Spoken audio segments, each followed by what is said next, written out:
Every day, you essentially pay your dues by doing the harder thing when it's the right thing to do. Okay, Dave Tilley, welcome to the Omni Gymnastics podcast. Hello. Thank you very much for joining.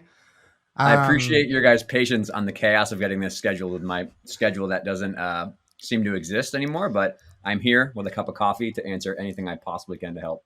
That's amazing. We really appreciate that. I appreciate you. Yeah.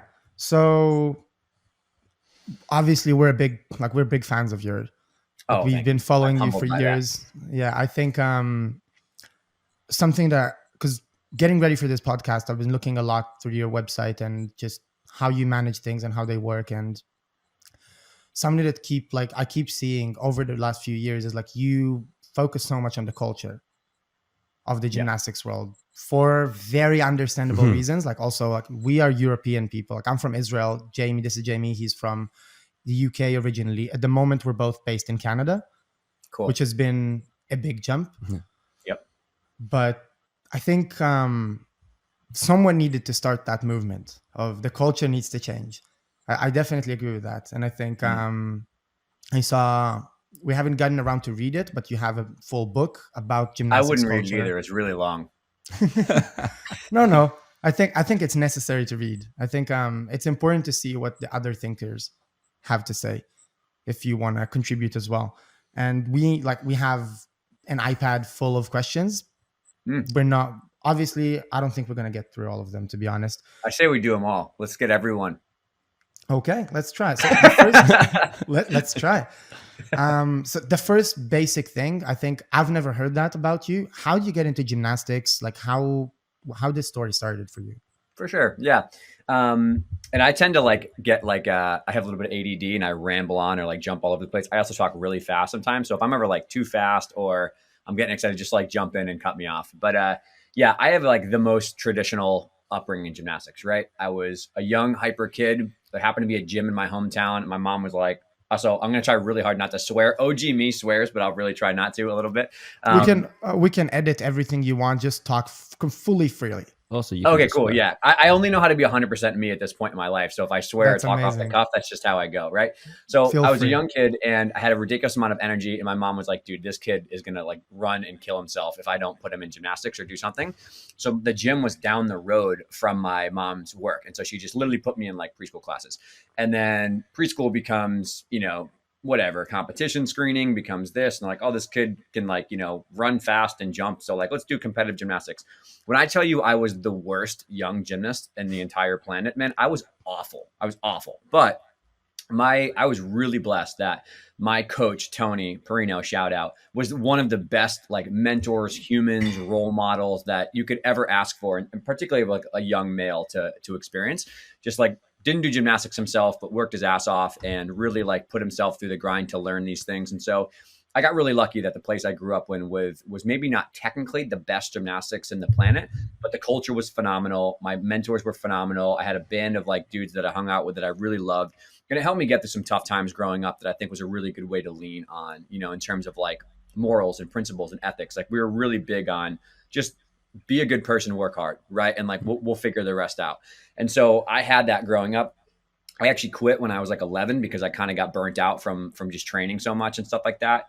Did my own kind of rebellious middle school years and then came back my freshman year of high school, decided I wanted to compete in college. And, again, just barely limped to level 10, barely limped to a college team. And then, the rest was history. Started coaching when I was 15, kind of at a mentorship program at my gym. Learned preschool, did preschool for a couple of years, was kind of sick of little kids blowing their nose on my shirt and wanted to spot more. Started going to camp, started to learn how to spot, just the classic grind of learning gymnastics. And then I really did that through all of undergrad. I got into physical therapy school, I transferred in. And then in the summers, I would coach and I would travel and do camps and kind of do whatever. And then during the year, I would just do academic work. And I honestly did that until I was 24. And then I got out when I finished my doctoral work, and it was a combination of, okay, well, now I can coach and I can treat as a physical therapist, and I can also maybe do this, whatever blog thing is I'm doing online. And that's how it started, man. In 2013, I just wrote blogs, treated a lot of people, worked with gymnastics. And then I got thrown into the world of strength and conditioning and like medical care and like just, working with higher level sports. And that really is where everything started to mold for me. It was like this classic 10-year upbringing of coaching crash coursed into the medical world, the research world, the strength conditioning world, other sports, going to travel and meet other coaches.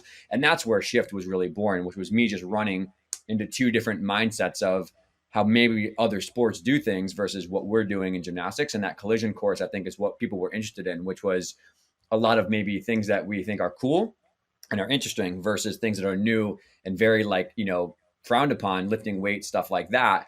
And then, it molds from 13 to 2014, 15. I'm getting involved more. And then the world blows up in 2016, obviously, as you know, here in the States. And then of course that runs a different way. But that is my gymnastics upbringing, is like the most traditional classic way that we all got involved. Awesome. And like, at what point during that journey did you have like this, like develop the understanding of the cultural issues like in the sport?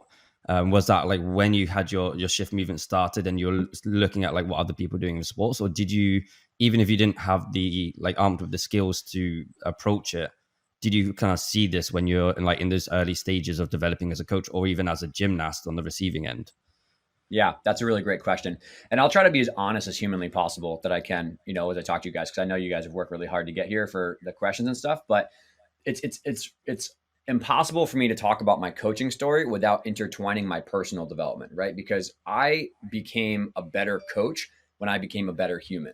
And what I mean by that is in my early 20s, I had been raised in a way, whether it was the gymnastics culture, whether it was my work, the American kind of mainstream society was like, the way you get happy is you make money, you have some status, you get the fancy stuff, you have a title, right? You are super fit and you're shredded from gymnastics and girls or guys like you, depending on where you're from, right? And like what you're into. And like, so that was my upbringing in gymnastics. And what I believed, it wasn't anyone's fault. It was my fault because I adopted those things of like, that is how I'm going to be happy. So if I make money, I impress people, I show off how smart I am, I have a smoking hot girlfriend, and I have a job that everyone praises me for. And I was following that path, right? Very much in my early 20s when I came out of school. And when I say it led me to like what I thought was going to be the happiness, and I got the opposite, which was darkness, which was like, I'm depressed and I'm anxious because I'm trying to impress everybody. And that bled into my coaching style, which is we need to get these vaults to flip. We need to show off to these people at meets. I need to have the X amount of girls make nationals. I need to make this amount of money and have people at the bar talk about me and make me feel good about myself. I was addicted to everybody else's validation because I was deeply insecure about myself. And so like for me personally, it was realizing that I was becoming something that was toxic to the culture, right? My actions as a coach when I was 22, 23, 24, 25, my coworkers hated me, bro. Like by the end of working for a couple of weeks together, I wasn't letting them give their 2 cents on lesson plans. I was stomping around the gym like I was hot shit because I had a doctoral degree, like all this kind of stuff. And people slowly just didn't want to work with me. And the girls that I was coaching slowly started to be like, bro, like, I don't care who you are, like, you're not fun to be around. So that was deeply painful for me, right? Because I came from a place where my coach was very much my superhero, and I really looked up to him and I really wanted him to be positive. And I wanted to have that too. I wanted to be a positive influence on, the girls that I was coaching. I wanted to help them reach their goals. I thought I was this altruistic, doing the right thing kind of guy. And all I was an asshole. Right? I was letting my own personal life and my insecurities bleed into my coaching style, which was, I need you to perform well so I feel better about myself. I'm living vicariously through you because my own personal life is in shambles, right? And I need to figure out my own garbage. And so that was really painful for me, which was the people closest to me started to be, dude, you have an ego and we don't want to be around you and you're frustrating to deal with. And it's hard for us to talk to you because you're constantly worried about what people think about you.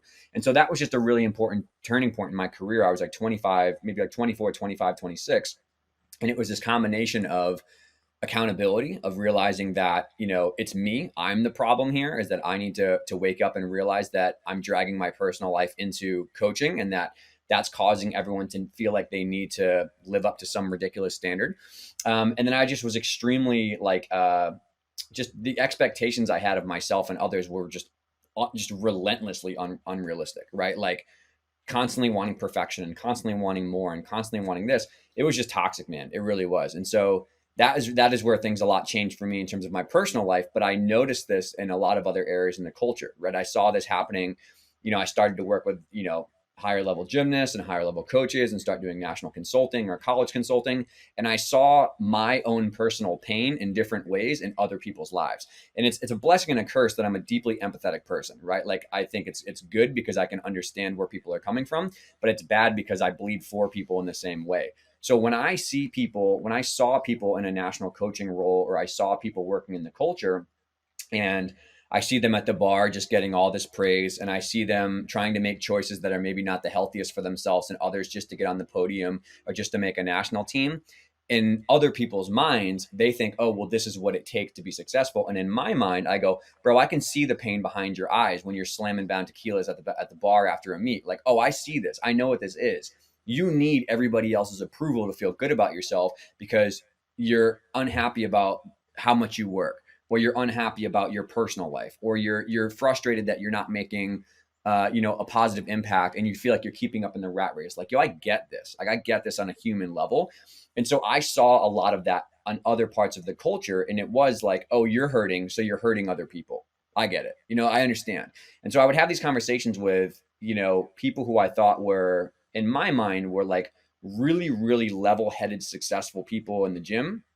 And I didn't really understand why they were making choices. But when you have a one-on-one conversation, there's nobody looking, there's no social media, there's no cameras. I go, oh, I just see you as a human. Like, I get it, man. Like, you're hurting. Like, you need help. Like, you're frustrated. Like, you wish you had these drills, these skills. You wish you had an answer. You go to ask for answers, and you get a national team person just kind of, hiding it from you and playing the game a little bit. And I was like, oh, I get it. This is troubling for these people, because they love this. They love coaching. They love the kids. They love the sport. And they're getting whiplash, a cultural whiplash. So that was the origin seed of it all. And I know I'm rambling on here, but like, just to really paint the picture, is like, I was hurting, and I realized that I was making other people miserable. So I was like, okay, I need to fix myself. And then I become a better coach. And that's what happened, is like, I was accountable. The people around me said, like, yeah, we have some baggage we got to deal with too. We all said, like, we don't need you anymore to be successful. So just be happy. Enjoy gymnastics. You want to go to level 10 and go to college? That's amazing. You want to literally play 7 other sports and come here once a week and jump in the foam pit? Sick. That's awesome too. Whatever makes you happy, right? And then our culture changed in our gym. We became happier working. The kids became happier. The parents became happier. And then it happened to work out where shift was getting attention, and people just started asking me, and I shared that. Then that became like, yeah, my life feels like that too. I'm kind of happy with my life, but not really, and that became an echo effect of people. And the same thing kept showing up, man. National teams, elite teams, college teams, whatever. It was all the same story. We're all trying to figure out how to have fun, and we feel like we're stuck in a maze. And so that's where it all came from. And then literally from 2014 to now has been me just doing that every day to help myself be happy and try to help other people be happy, whether that's research, whether that's nerd stuff, whether that's just talking with people. I'm insanely lucky that I got, in the right place, right time. And maybe my story helped other people. But that's it's been the same thing since I started the first blog on hip flexor stretching in 2013. And that's exactly where I am, like almost 10 years later. It's the exact same story. That's amazing. I think I think that story can resonate with a lot of people. I don't know if it's out there, but like, we'll definitely make sure to try and get it more out there, because that, I think, slowly people understand 2 words repeated twice: hurt people hurt people. Mm-hmm. And I think in gymnastics, after everything that happened with the US, and definitely is happening everywhere, that's not a US specific thing. Definitely. Slowly people are understanding you are not the person as the coach that's getting a medal. You can go to worlds, you can stand there next to the gymnast. Jamie and I come from tumbling, where you literally, stand 50 centimeters from the gymnast performing their skill. Like, you didn't get a medal. You helped someone get a medal. They chose to go to sleep. They chose to wake up. They chose to eat this food. They chose to listen to you. They took your advice. Absolutely, you are a very helpful person, but it's not your medal. And I think what you said about keeping secrets is a part of it, where people feel like the moment no secrets are kept anymore, which is something Jamie and I are very into, no secrets, all technique is out there, all physiological knowledge is out there, all psychological knowledge is out there, then you can never claim that this medal is yours anymore. You can just say, well, I was just a tube from the knowledge source into the gymnast. And that, for some people, is not satisfactory anymore, because, their ego is not being satisfied. Yeah. Yeah. Fulfilled. Does that Right. make sense? Right. Filled. Yeah, it's just And not I believe it. in this, not to cut you off, but I think my mindset shifted so much when I was a younger coach. It used to be about the me show and what I'm getting out of this. But I view this now as coaching is a joint partnership towards a common goal. That's how I Mm-hmm. view it. Right. So Mm-hmm. like you both have a goal is that you love gymnastics and you want to see someone's human potential reached and you want to see them be happy and healthy. Right. Whether that is literally zero competing ever and you just want to have a good experience with gymnastics and do recreation for 18 years and then do adult gymnastics for the rest of your life, or that is, no, I want to go in the US, right? Go like the junior developmental elite route, and then go to international competition and get a gold medal in Paris. Like literally the two extremes of those I see are still common partnerships towards a goal. And that's what you're agreeing upon. And I believe that the best coaches that I've met don't need that to be happy, despite that being a really big goal of theirs and they want to strive for excellence. And I am the least competitive person with other people. I'm very competitive with myself. I want to push myself to my own kind of guidelines or expectations, but I don't have that competitive itch. Like I was working with like a 15-year-old gymnast last night who is the most competitive person I've ever seen in my life. She tore her ACL and she's in rehab and she's like chomping at the bit to compete. Like some people have that itch, right? I don't have that itch. I'm more about just trying to help as much as I can to help people get to their goals. And then I compete versus myself. But you can be competitive and have expectations and push hard and want to strive for the best you possibly can and still be a good person. You know what I Yeah. mean? Like those things are not mutually exclusive. Like some of the best coaches I've ever met, coaches with gymnasts, all your superheroes on the international stage, they actually don't need that medal to be happy. They really don't. They're happy with their inside personal self-esteem and they're happy with what they do every day. And this is a bonus on top of it, right? Like gymnastics is voluntary, bro. This is a voluntary activity that we participate in together. And I don't care how audacious your goals are. I've met people and I know people have literally won gold medals and have literally won international world championships. They all tell you that that success is fleeting. They're like, it's super dope. I strove for it. I got my gold medal. Oh, that's cool. Sick. Nice. I achieved that goal. I'm proud of myself. Dope. Now what? Yeah. Now what? You know what I mean? Yeah. Let's do it again. It's not the thing they chase. When they get it in their hands, they're like, this is dope. I'm proud of myself. This is fun. Comma. Now what? So like Yeah. if you're waiting for that gold medal to make you happy, if you're waiting for that level 10 scholarship national team to make you happy, if you're waiting for $1 billion in your paycheck to buy a fancy house and a fancy car to do that kind of stuff, I am telling you now, you're only going to be met with darkness on the other side if that's the only thing that you base your happiness and your self-esteem on.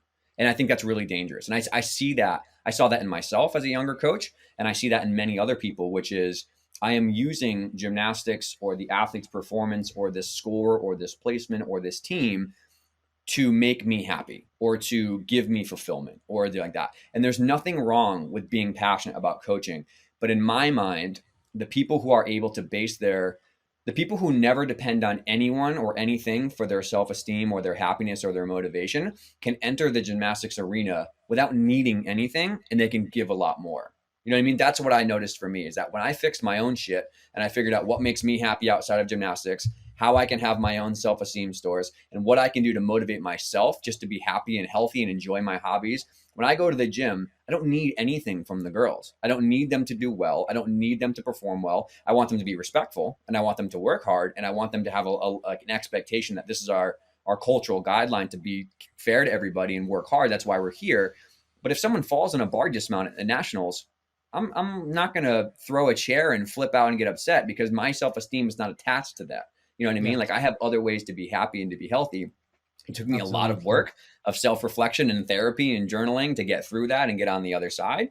But that's what I think is really meaningful. And I think that's what's really cool is reversal is when you go on to the point where you can just give as much as you can and you're just there to work hard. You can get through the trenches, man. You can get through the hard workouts. You can get through the tough times, the emotions, because you're able to really see people who they are, but you can self-reflect and be like, oh, I actually don't know how to teach your Chanko folds. I need help with that. Like, oh, I actually don't know this thing about nutrition and strength conditioning. Can I find someone to help me? And you're humble enough to say like, okay, what can I do to maximize the outcome and get help? Not I know everything and how dare you talk to me like that? And I know all the drills and blah, blah, blah. Like that's insecurity, bro. That's insecurity. Absolutely. Yeah, I agree a lot with what you're talking about. It's I think for me, I don't know about you, Yohai, but it's like really resonating in like to Good. take it back to like what you were talking about your personal life and where you saw the problems in yourself and Mhm. how you like found your true like happiness in this sport by like removing this idea of like I need to win medals, I need to be the Yeah. best, and you just put all your focus into the gymnast. I think that's something a lot of coaches need to hear is Mm. this like that there is happiness on the other side of this, because they're always, because that's what we're chasing, this like fulfillment, but they need to realize that there's this much greater, more meaningful fulfillment when the way like at least it felt for me when I went through a very similar situation, like reflecting on myself and trying to improve myself, is it's like this click, this moment where I completely surrendered to this idea that I'm not like the most important thing in that relationship with the gymnast. And Mhm. it's like I think this is something that's explored a lot through like religion and things like that, when they like surrender to Yep. whether God or whatever it is that they worship to, and they become no longer the most important thing, and it's just like this euphoric feeling. Yeah. And that's very much something, not to that same schedule. I don't want to like compare it to Yeah. like Sure. God or anything like No, that. I totally get it. But yeah, like when Yeah. you surrender and it's euphoric, and your ego all of a sudden realizes like, okay, this isn't a thing that I need now. I can just fully help instead of Yeah. taking.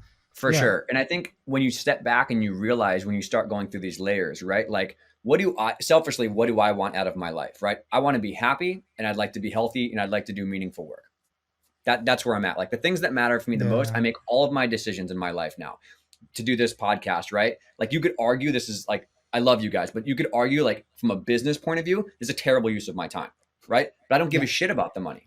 I I agree don't. with that. I really don't. That's not important to me. Like, cool, we make money off this down the road, whatever. Or like, I get to do some consulting gig. Cool. Like, I really don't care at all that about money or the fame or the status or whatever, because I've detached myself from realizing that on the other side, it's not happier. It's not going to make me happier that.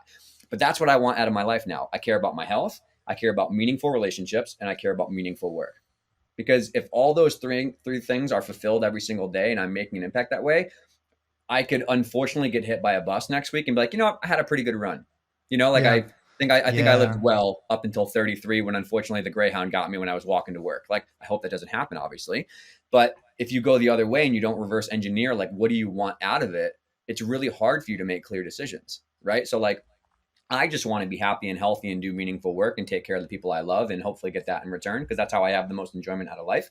But then also, is that not what everybody wants in gymnastics? Like, why are you working in gymnastics? Because you probably want to be you enjoy helping the athletes and it's fun. Gymnastics is cool to teach. It's an amazing sport, but you probably just want to be happy yourself, make what you're earning is worth to have a meaningful life outside the gym. And don't you want that from the athletes too, just for them to be happy and healthy and, you know, make progress towards their goals?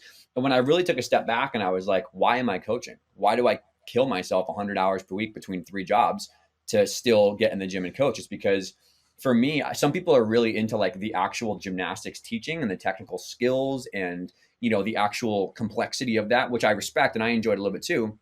But it wasn't about skills for me. It was about that I can make a positive impact on someone's life, particularly a young female athlete, which is, I think, you know, one of the hardest things to do, because I want to do the same thing that my coach did for me to other people, which was when I was growing up and I was having a tough time and I was going through a lot of, you know, what I look back now and see as mental health challenges when I was in high school and stuff, with my body image, with, you know, like concerned about what people thought about me, with developing a work ethic, with dealing with some other stress in my personal life. Gymnastics in the gym was an outlet for me. It was a healthy coping outlet for me to deal with that, to be around people who cared about me, to work hard together, to learn work ethic. Like, and that fundamentally changed me as a person. It really did, because I was really the only person in my family who did sports at a high level or kind of competed hard, and nobody else I could lean on for that in my family, which is, you know, I love them to death, obviously. It just wasn't for them. But my coach and my teammates were a crutch. My college gymnastics team was probably, you know, arguably life-saving, because I went through some real dark times with my family, but I always had my teammates to lean on. I always had people to help me out. I could go in the gym and I could work out. And whether it was about skills, it was just like, just laughing around a P-bar set, you know what I mean? Watching guys work out and just having a good time, listening to music, kicking it, working together to try to, like, you know, get a team score, like working together to help people out. Like that is why I'm involved in gymnastics, because I think the sport, whether it's its relationship with fear and also its relationship with difficulty, with how hard it is to get skills and how much you have to delay gratification and work, I think those are very meaningful skills that someone should get learned from a young age, when I think that's not taught many other places in the world. So when I was coaching, I was trying to pay forward what I was taught from my coach in a good environment. I'm trying to pay that forward to the girls that I coach, right? Because that's really meaningful to me, is to help them, funnel into a meaningful development, but also learn those skills of self-esteem and work ethic and internal sources of being happy and things like that. So that's what I was trying to do. Is I actually really enjoy the relationships with young athletes and helping use sports as a vessel to reach whatever goals they have. I enjoy that more than competing or skills or progressions or whatever. Competing, actually coaching meets, was my least favorite part of gymnastics, because I thought that what I experienced sometimes when you go to meets, it brings out the worst in people. You're yelling at judges, you're worried about scores, you're running around. I'm like, bro, fuck this. This sucks. This is not what I want to be here. I want to be here because this girl worked her butt off for 6 months and she's trying to show off that she's terrified, and she's standing here in front of 50 people and she's still going to do it. Like, in teaching that fear inoculation or that microdosing of discomfort, but I got through it. That is one of the most important life skills ever. Like, what do you think is going to happen when they interview for a job, or they go out and they do something else they're terrified of, right? Like, I firmly believe that gymnastics, because of the way it's engineered, gives people skill sets that they can use to do really hard stuff down the road, right? Like, I think some of the people I've coached, and it's not because of me, it's because of the sport, they've gone on to get PhDs in cellular biology and do cancer research. They've gotten, like, they've wanted to become open their school of gymnastics and influence a bunch of people in their community, right? Like, that's cool, man. Like, the most meaningful things in life are unbelievably hard and unbelievably full of discomfort. And gymnastics is a vessel to teach that in a healthy way, which is, conditioning sucks, but I got to do it because I have these goals, right? Or going to practice 15 to 20 hours per week is not my favorite thing, but I'm happy when I reward myself with my hard work at the end, because that gives me self-esteem. That's why I coach. That's why I'm involved in gymnastics. That's why I work so hard. So for me, being able to step back and reflect on that, I'm like, oh, that's actually why I'm involved in gymnastics. That's what I want for myself. That is where I was able to change my perspective on, like, okay, why am I in gymnastics? Why am I still coaching? Why do I spend 25 hours per week doing research now, even in 2023? Because that's what I care about. I care about trying to make a positive impact on these young athletes who are going to learn really important skill sets to become amazing humans. If that happens to be they also get a 2.5 and an almonar and make an Olympic team, like, sick. That's awesome too. Like, I'm definitely supportive of helping their goals. But I think at a big level, when you step back, that's why a lot of people coach, because they want to be happy and they want the kids to be happy and healthy. And they're trying to work together to reach a common goal. And when you take that as the center equation, a lot of the noise around it falls apart. Absolutely. I think when you just charge your battery, step back, and let the gymnast tell you, this is what we're attacking, this is where we're going, and then you just take all your energy towards there, you're always doing something good. Because if the gymnast says, I just want to learn this skill, this is all I care about, correct, you spend all your energy doing that. If they want to make an Olympic team, okay, let's do that, or let's find you someone else that can do that better than me. Or, I think something I say to the parents a lot when we have conversations about, why is my child not doing this skill today? Why are they doing conditioning like this? The answer is always, look, I'm not trying to make your kid the best gymnast in the world. That's not priority number one. Priority number one is trying to make your gymnast a functioning, healthy adult. Correct. Right? This is where we are. Functioning, healthy adult. When you have that, if your child also wants to be an Olympic champion, let's do that. But I'm not making an Olympic champion that then the day after the gold medal goes home, cries, and falls into a depression. Not into that. And I think something I talk a lot about with my gymnast right now is, so I think everyone has a fantasy. When you look into psychology, you just make up your own story, right? And you live that story forever. And I think some people, their fantasy is a single day. The day where I'm super shredded. The day where I got the girl, the day, or the boy, the day, the day where I have the car, the day where I get whatever it is. And I think that day is always the worst day in the world. And I think if your fantasy is different, your fantasy is a lifestyle. My fantasy is, I wake up every day, I grind. This is my definition of a grind, whatever, but I just grind. That is sustainable, and that is also healthy. whether it is, people like David Goggins, which is like, I'm sure you're familiar with him. It's just Yeah. like, I wake up and I'm trying to be the baddest motherfucker on planet Earth. Mhm. That's what he wants. He's not trying to win the race. He's trying to win the fantasy, which is a long-term game forever. Mm. I think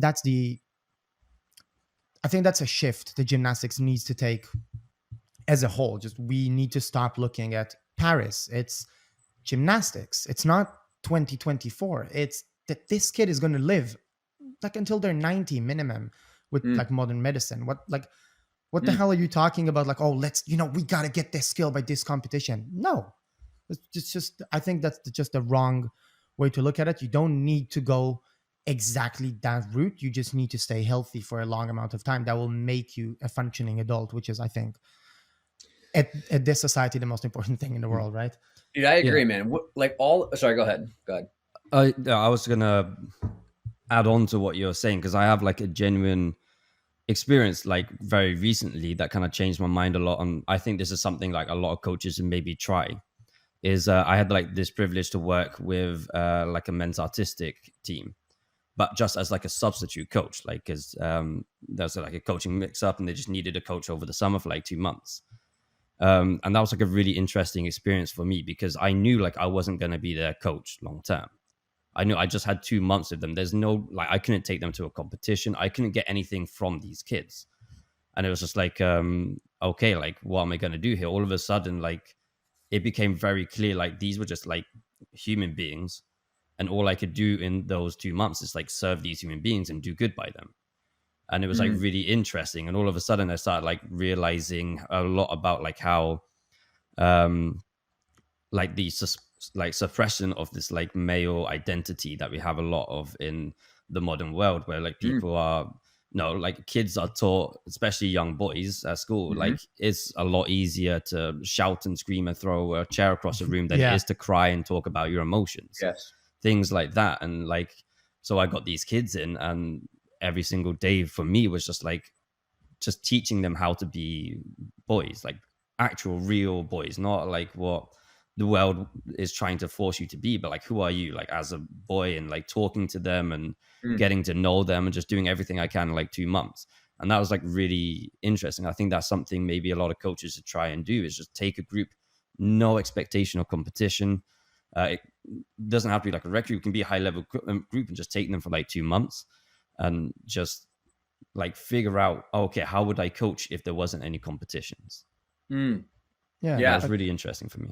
The inherent nature, and one of the best things about gymnastics, like I think we're talking about here, is the relationship with fear and being able to cope in a healthy way with the discomfort of fear. Like that really is what separates gymnastics, I think, from so many other sports. Give me any other sport where at 10 years old, you're doing stuff where you can literally die.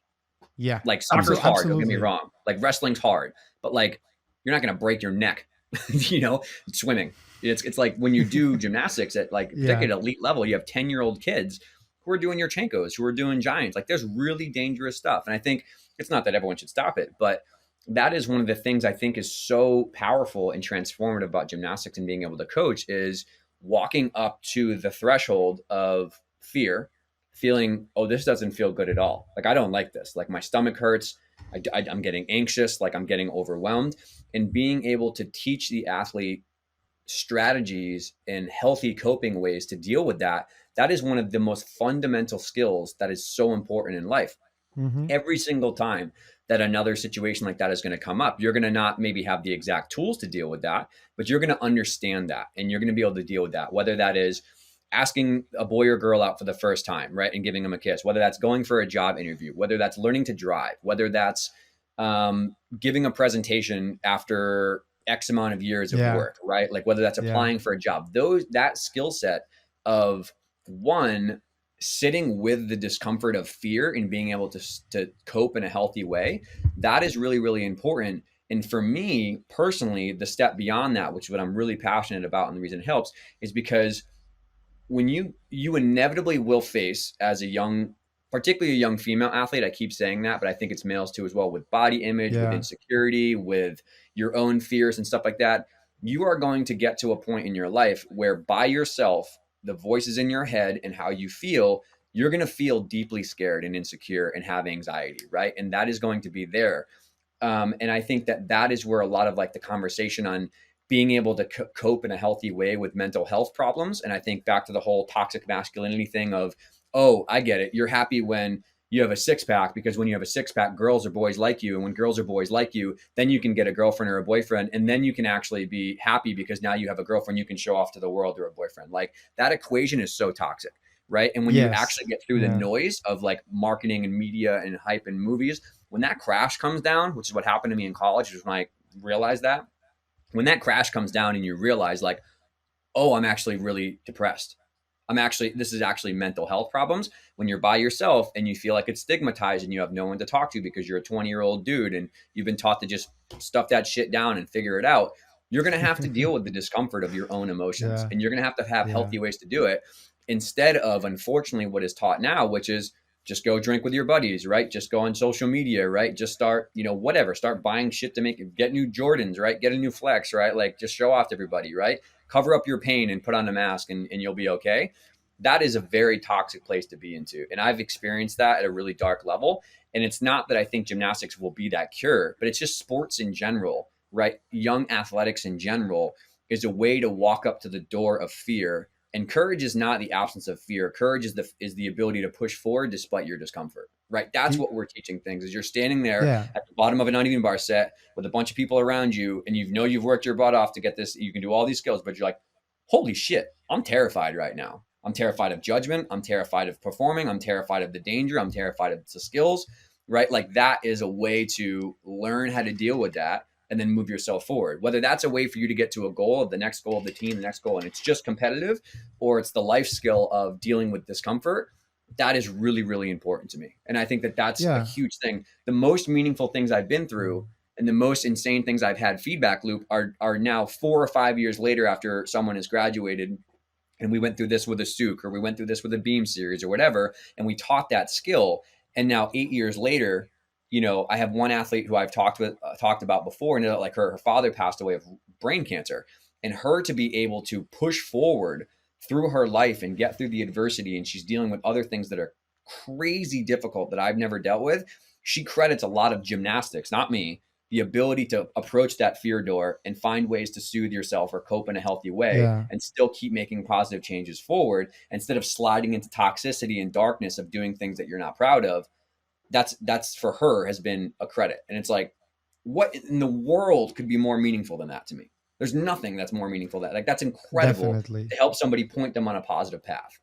Definitely. I think the acceptance and surrender to fear and discomfort. Yes. Right?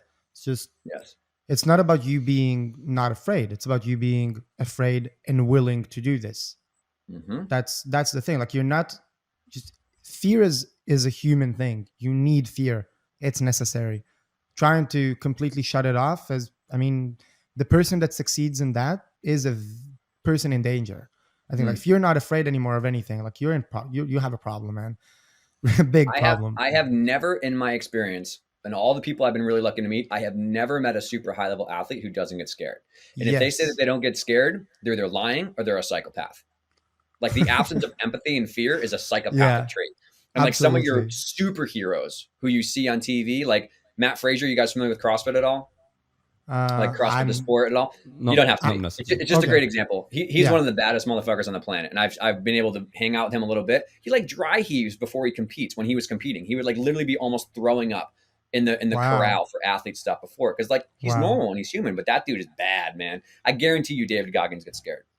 Guarantee. For sure. No, I think if you don't get scared, you have a problem. Yeah. Like, I remember when I was a kid, I don't remember who told me that, but the difference between being brave and being dumb is being brave is being afraid and doing it. Being dumb is, well, I'm not afraid and I'm doing it. I don't care. If you see a red light and you see a car coming and you're like, I'm not scared of that, and you go forwards, you're not brave, man. You're dumb. Exactly. You're not brave, Exactly. Yeah, but if you see that car and you're like, oh, there's a baby over there. I'm terrified. I'm about to die, but I got to do this. You're brave. Yeah. I agree. I think we're like in full agreement here. Let me ask you different questions because we have Yeah, so that's many. question one done. Yeah, that's question one. I Yeah. still think we can get We through can totally them. get through them all. No, there's no way. But again, like I've never like we've done like I think like 6 or something like that conversations like with people like you, and it's like we've never gone past like the third It's question. okay. So you I'm know, here, man. it's good. It's good. So something that we wanted to ask, just because, why not, is being a known personality, like people know who you are. Sometimes it feels like you have to kind of be the same personality. Are there things that you feel like you want to talk about more that you don't get the opportunity to talk about just because of how the platform is built? That is a good question. So the first thing is that, and I truly mean this when I say this, it is still mind blowing to me that people even consider I have an inkling of like being famous, like in the slightest bit at all. I live in the same goddamn apartment that I wrote the first Yeah. blog. I live in a 600 square foot Wow. apartment that I absolutely love, and I just wake up and do what I think is cool. Like I just do That's stuff that I think amazing. is helpful and that I think is meaningful. So like I went to Congress in USAG here for nationals, and people are like, "Oh my God, can I take a picture?" I listen to the podcast. I'm like, Suni Lee is like over here, right? Like, do you guys want to take like a real picture with her? Like, the fact that people consider me famous is mind boggling to me. I honestly, when someone buys a course, I'm like, oh shit, somebody bought a course? That's crazy. Like, I can't believe someone's paying money to like listen to this kind of stuff. So like, I generally, and I'm not trying to say that to like, have like a humble, thing and like kind of shut that out. But like, I'm the same dude, man. I really am. Like when I was younger, 20 to 25, and back to like something I wish I probably would have talked about earlier in my career, is I had that shell, that masquerade, that fake mask that I had to be somebody when I'm out in public and when I'm doing something. But then in my real life, I'm like, I'm doing like, something completely different, right? Like I think some of the people I respect the most that I have looked up to, when I met them in real life, they were the same person that they were behind the scenes. So when I tell you that the style that I have right here that I'm talking to you guys is literally the same style I have, or what I'm talking about when I had a drink and, went to dinner with one of my friends on Saturday that I've like loved my entire life. I'm the same dude, man. And that's where it gets back to like, I used to posture and I used to like try to, PR stunt it when I was in front of national team coaches and I was like trying to be somebody that I wasn't. And one, it's exhausting. That's for one. And two is you lose the human element of impact, right? And what I mean by that is when you posture yourself and you facade yourself that you're somebody else in the public and then you're someone else on your personal life, people eventually see you for who you are, regardless, right? And if what you say over here is different than what you say over here, people see that gap and they see through you and they lose trust in you. So I noticed very quickly that for my own happiness and my health, that being me 1,000% and accepting the fact that even though I think I'm kind of nice, some people won't like me, is a better way for me to live my life mental health wise and happiness wise than trying to put on some sort of front and some masquerade, which I think a lot of people still do.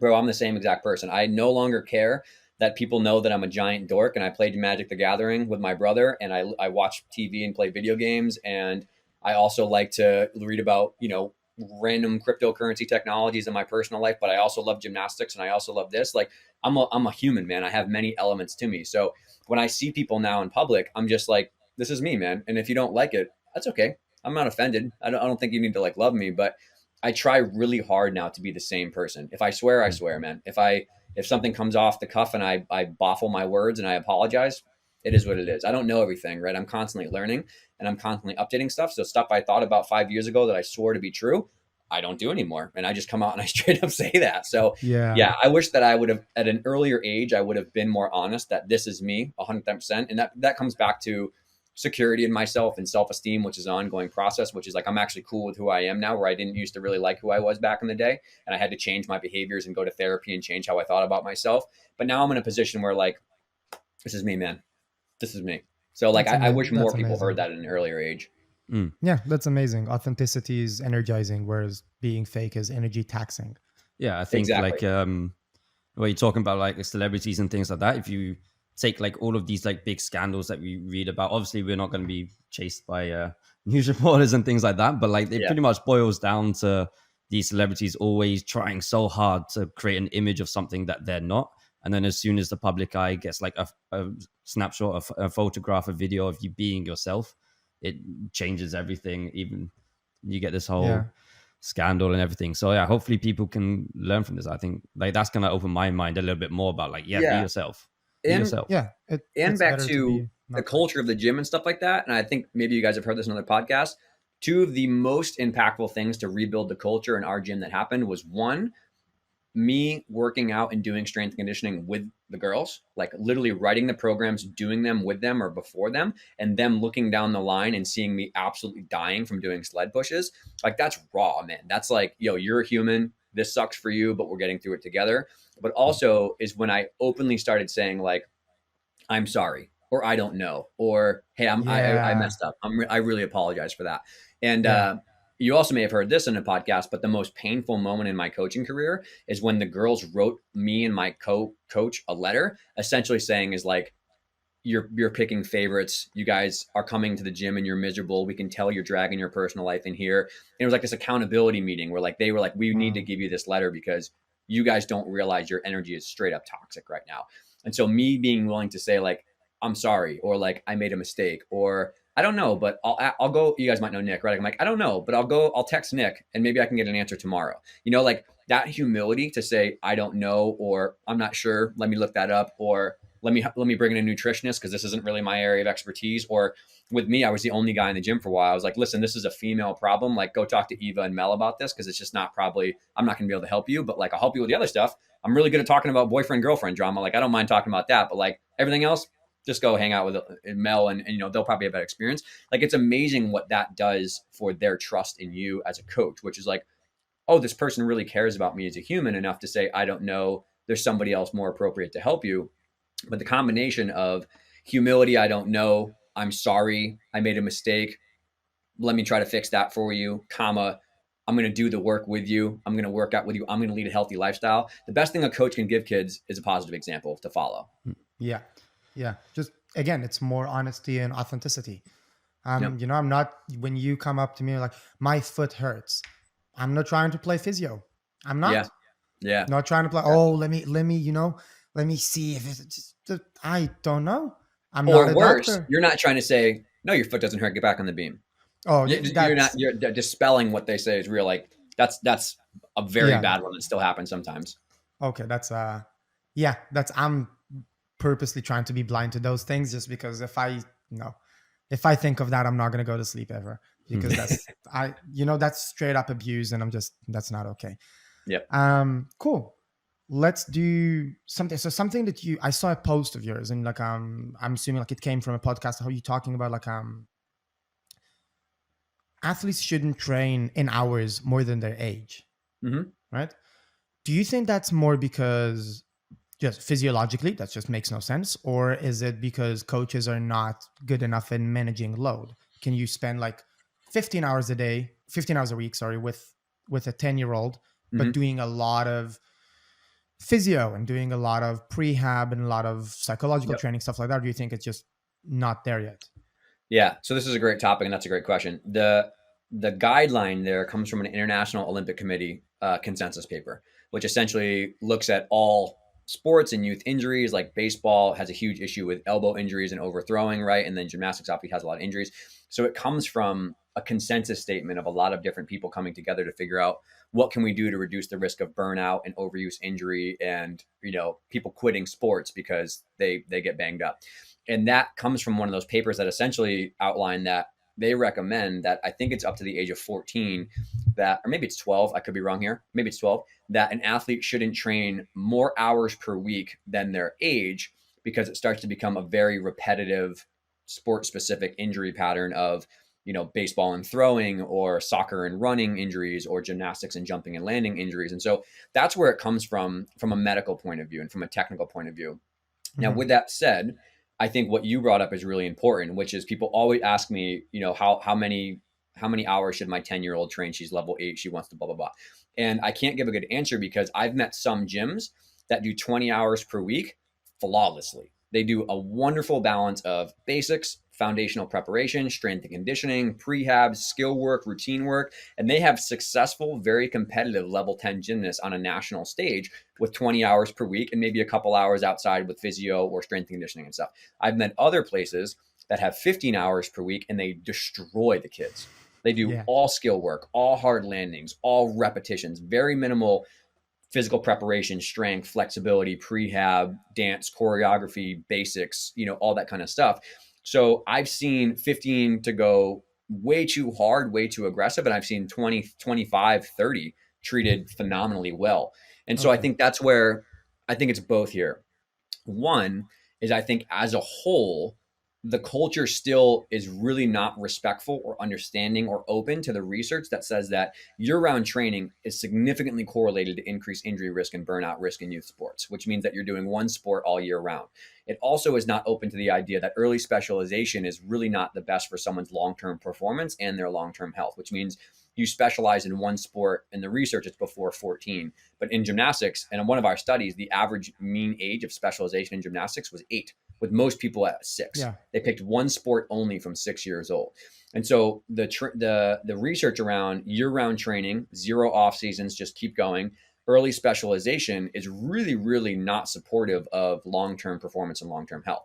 And so what that means, along with the lack of evidence-based strength and conditioning with weight training at a young age, those 3 things together are probably 3 of our biggest tools that we have to keep kids in gymnastics for longer and keep them healthier at a longevity point of view. So with those things in mind, that's where the conversation around training hours comes up, because the sport as a whole still is asking 10 to 14-year-olds to do insanely high training loads and skill volume and compete and stuff like that, with the hope of just, the myth propagates that you're going to miss your shot if you're not where you need to be by 12 or 14 to get this scholarship or make this team. Meanwhile, you have the Downies, you have Ellie Black, you have, the national team that averaged 20 years old, 22 years old. We're seeing the sport go later and later and later in terms of longevity, but we still have 8, 10, 12-year-olds only doing gymnastics 20 to 25 hours per week.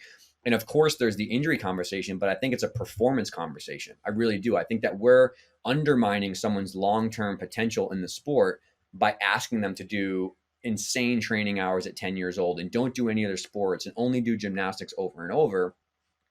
The research is pretty evident that a 10-year-old or a 12-year-old, even a 13 to 14-year-old, is not at their peak levels of strength or power, of cardiovascular fitness, of mental capacity to regulate their emotions and handle those kind of things. So we're asking them to do some of the hardest gymnastics possible at an age where they're not quite physically prepared for it, which is why all these injuries or burnout comes up, versus let's try to find a way to maybe work as a group, the best coaches, the best medical providers, the best strength coaches. Let's find consensus statements on like, okay, is it healthy for a 12-year-old to do your Chankos on hard?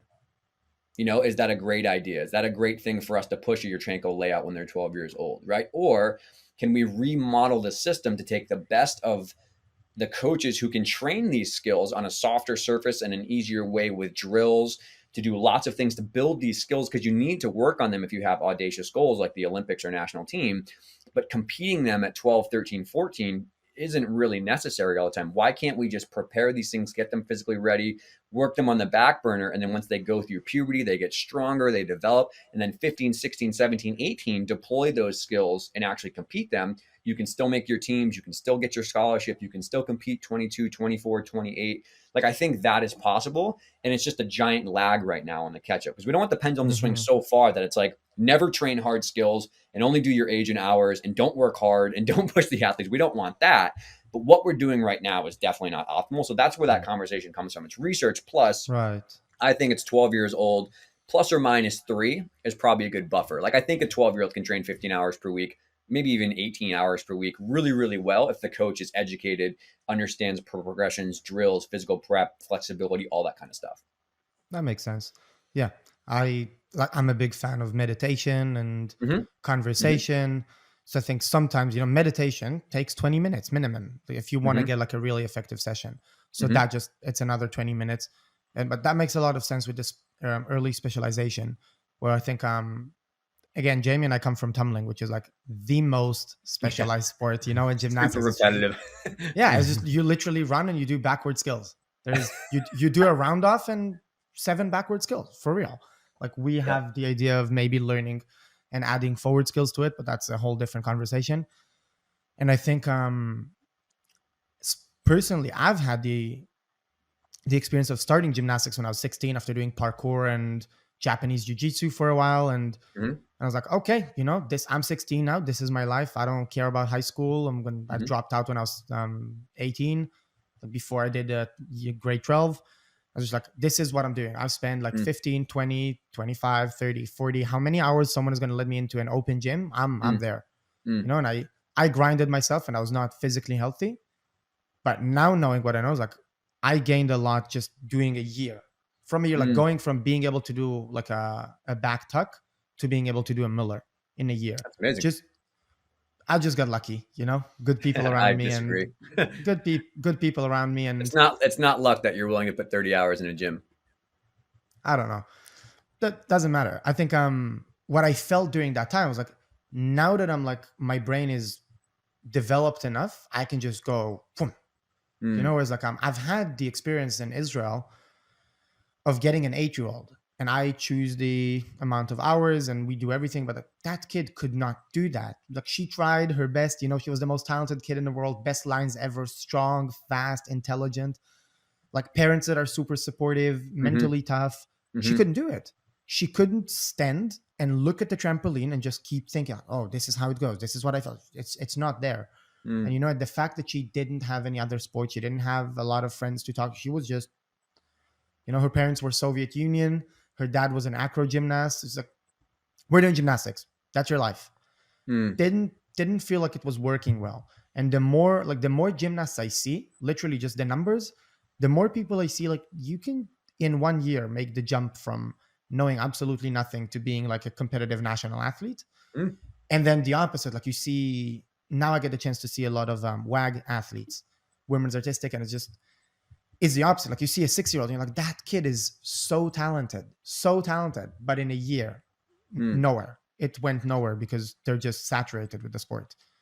Yeah, I appreciate, and I want to definitely drill down that, like, if you have these goals, you do have to work hard and sacrifice, right? You have to put in time into the gym and stuff. But the misconception from the 80s and 90s in art, and particularly in America and around the world, is that if you don't put the athlete on that fast track from 6, 7, 8 years old and dedicate their whole life to gymnastics, they're going to miss their shot, right?